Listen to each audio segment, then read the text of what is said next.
Good evening, Dr. Zakir. And my name is Beryl D'Souza. I'm from Bombay.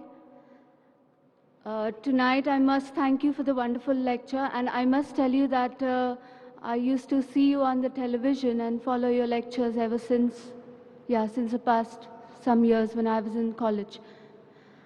Tonight, I would like to ask you a question.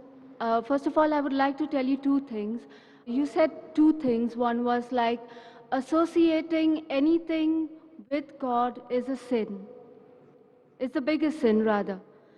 The second thing you said that the form of prayer is that the Muslims follow is that you put your forehead down and it humbles yourself. Now, myself being from Bombay, I would, because this is something I've noticed there, and I would also like to know clearly what is the concept about the dargahs that people go to and the people follow.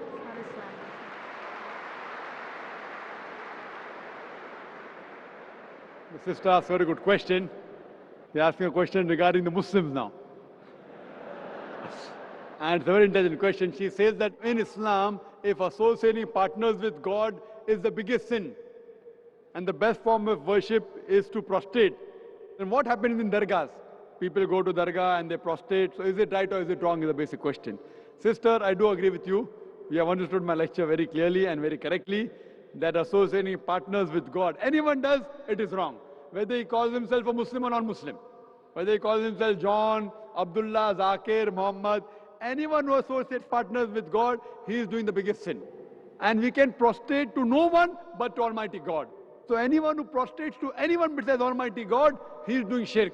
He is associating partners with God. So if any human being goes to any grave and he prostrates to that grave and he worships that grave, he is doing the biggest sin, irrespective whether he calls himself a Muslim or non-Muslim.